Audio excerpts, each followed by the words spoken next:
Delphine.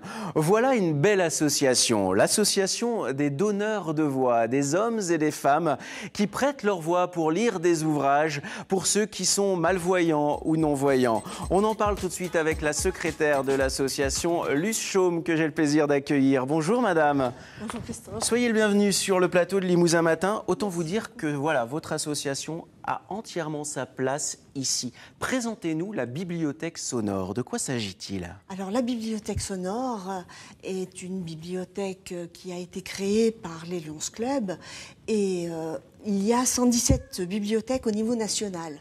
C'est pas énorme. C'est pas énorme, mais enfin ça représente quand même beaucoup de personnes et surtout beaucoup de livres. Donc, à Limoges, elle est présente depuis 1977 et nous nous trouvons rue Charles Bach. D'accord. Et nous avons aussi une permanence à la BFM de Limoges. La première a été fondée à Lille en 1972, à Lille. C'est ça. Et en plus, vous êtes reconnu d'utilité publique. Alors voilà une belle association. Quel est le principe des donneurs de voix? Le principe, c'est de faire enregistrer des livres par des bénévoles que nous appelons des donneurs de voix. Donc, ils enregistrent des livres et ensuite, nous les transmettons à des personnes qui ne peuvent plus lire parce qu'ils sont malvoyants, en principe malvoyants ou non-voyants. Et puis maintenant, depuis peu, des personnes qui ne peuvent pas lire du fait de handicap. Voilà. Ah, c'est très bien. Alors, quels livres vous proposez dans la bibliothèque sonore de Limoges, par exemple? Tous les livres. Tous les livres. Les livres qui sont nouvellement sortis, des essais, des romans faciles, des romans plus pointus, des romans philosophiques, tous les livres. Et vous adressez à tous les âges, pardon. Vous adressez à tous les âges, les enfants Aussi les oui. enfants. Oui. Aussi les enfants. Nous avons une littérature, depuis peu, une littérature scolaire à leur intention. Ça, c'est très bien. Comment ça se passe alors? Par exemple, moi j'ai envie de prêter ma voix, Delphine a envie de prêter sa voix. On vous téléphone et on vous dit on est prêt? On veut bien vous prêter notre voix? Comment ça se passe? Vous serez les bienvenus. Vous venez nous voir. Il faut avant tout posséder un ordinateur, un casque audio. Vous venez nous voir. Il y a une équipe qui va vous former. Une équipe de bénévoles, bien sûr, qui va vous former à la qualité parce que nos enregistrements doivent répondre à une charte de qualité. On l'a vu, hein, ça se passe à la maison, en fait, comme on a vu sur les images. Le monsieur, il a un ordinateur, il a un micro et il lit un livre. Voilà. Il faut aimer lire et il faut aimer partager. Oui. Et avoir du temps. Plaisir, en fait. C'est un double plaisir. Voilà, c'est un double plaisir. Vous connaissez forcément Michel Pilandon. Tout à fait. Bonjour Michel Pilandon. Oui, bonjour. Vous êtes audiolectrice, ça veut dire que vous bénéficiez des ouvrages qui sont lus par la bibliothèque sonore. Comment avez-vous fait la démarche pour la première fois pour bénéficier des ouvrages lus par la bibliothèque sonore? Eh bien, écoutez, quand j'ai appris que j'allais devenir aveugle, le docteur Gilibert m'a tout de suite dit il existe des livres sonores et je suis allée vous voir tout de suite. Voilà. Quels sont les atouts, les avantages pour vous d'une bibliothèque sonore? C'est de continuer à avoir accès à la littérature. Sans eux, vous n'auriez plus du tout accès à la littérature, c'est ça? Oui, c'est ça, oui. Alors, quels sont les livres qui ont votre préférence? Alors, c'est vrai que j'ai un peu changé depuis que j'ai perdu la vue. Avant, je lisais beaucoup sur l'histoire, mais maintenant, je lis alors les thrillers, les polars. Là, je suis tout à fait à fond là-dedans. J'adore parce que vous dites « je lis », alors qu'en fait, vous écoutez. Oui. Ah, bien sûr. C'est une très très belle phrase, « je lis », alors qu'en fait, Michel, vous écoutez. Écoute. Eh oui. Voilà. Est-ce que vous connaissez les donneurs de voix qui lisent les livres que vous écoutez?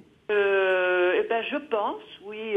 Oui, il y a Madame Gerbeau, enfin, il y a plein de gens. Enfin, oui, bien sûr, oui, j'en connais, oui. J'en connais quelques-uns. Luce, l'avantage de cette association, c'est donc aussi de créer du lien social. Les donneurs de voix rencontrent les audiolecteurs. Tout à fait. Ce n'est pas simplement aller chercher un livre sur un fichier et puis cliquer, si je peux m'exprimer ainsi, mais c'est surtout venir, pouvoir échanger, parler de ce que l'on a lu. Et puis, ça, c'est très important. Très important. Avec Delphine, on connaît beaucoup d'écrivains, mais doit se poser le problème des droits. Est-ce que les éditeurs et les écrivains, tous, donnent leur accord? Du fait que nous sommes reconnus d'utilité publique, nous ne payons pas de droits d'auteur. Aucun, jamais. Aucun. Et tous donnent votre accord à chaque fois. Tout à fait. Alors, quel est le profil type des audiolecteurs? Les audiolecteurs, ce sont des gens Ce sont des gens d'abord, des gens formidables, parce que C'est courageux de faire la démarche. Tout à fait. Ce n'est pas aussi facile que ça. Lorsque l'on perd la vue, parfois on n'a pas envie d'écouter, on ne peut pas écouter. Mais parfois, quand on fait la démarche, alors là, c'est quelque chose qui apporte beaucoup. Ce sont des gens parfois qui lisent énormément, qui lisent, je dis bien qu'ils lisent comme eux. Hein. Mais j'aime beaucoup ce mot. Oui. Et ça leur apporte, je pense, un grand réconfort. Michel, vous êtes toujours en ligne avec nous ? Je suis toujours ici, oui. Alors, on le voit sur cette image, un appareil un petit peu spécifique. Est-ce que vous aussi, vous êtes équipé de cet appareil spécifique très simple? Oui, depuis le tout début. Victor Daisy, oui, bien sûr. Oui. Et maintenant, j'ai la clé USB avec. Ça veut dire quoi? Ça veut dire que vous mettez la clé USB dans votre ordinateur et avec un casque? Alors, il y a 13 ans, j'ai commencé avec les cassettes, après avec les CD, après les MP3, et puis maintenant la clé USB. Mais en fait, j'évolue aussi. Vous évoluez avec la technologie. Voilà. Michel, oui. On est entre nous, c'est Limousin Matin. Et oui. Nous, ici, si on peut rendre service, on aime bien. Oui. C'est l'objectif de Limousin Matin. Est-ce que vous avez une commande à passer auprès de Luce Chaume? Elle est à côté de moi. Un livre, vous en avez entendu parler à la radio, à la télé, et vous aimeriez qu'on vous le lise pour que vous puissiez l'écouter à votre tour. Un truc sur la rentrée littéraire, une commande à faire? Oui, il faut que je réfléchisse. Hein. Là, pour l'instant, vous me prenez à court. Hein. Ah ben oui. Vous savez quoi?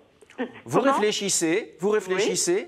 vous passez un petit coup de fil à Luce et elle trouvera forcément un donneur de voix pour lire l'ouvrage que vous souhaitez. C'est génial, d'accord. Mais j'y avais pensé ça, vous savez, hein, de demander, oui, effectivement. Oui, il faut demander.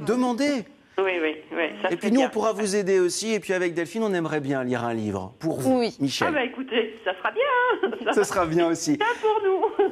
Gardez le sourire qui est dans votre voix. Et on vous souhaite une très très bonne journée, Michel. Merci beaucoup d'avoir été avec nous. Merci, au revoir. Voilà une belle association, les donneurs de voix. Voilà un beau témoignage, celui de Michel. Ça nous va droit au cœur. Ça vous émeut? Ah oui. Ça vous émeut. Ben voilà, ça veut dire que votre travail est tout à fait utile. Alors si vous aussi, ça vous intéresse de devenir donneur de voix, vous prenez contact avec l'association Les Donneurs de Voix, la bibliothèque sonore, on peut dire les deux. Et puis si vous êtes en train de nous écouter, que vous êtes malvoyant, non-voyant, n'hésitez pas, vraiment, n'hésitez pas à pousser la porte de cette association. On a évidemment mis toutes les références sur le site internet de l'émission. Luce Chaume, merci beaucoup.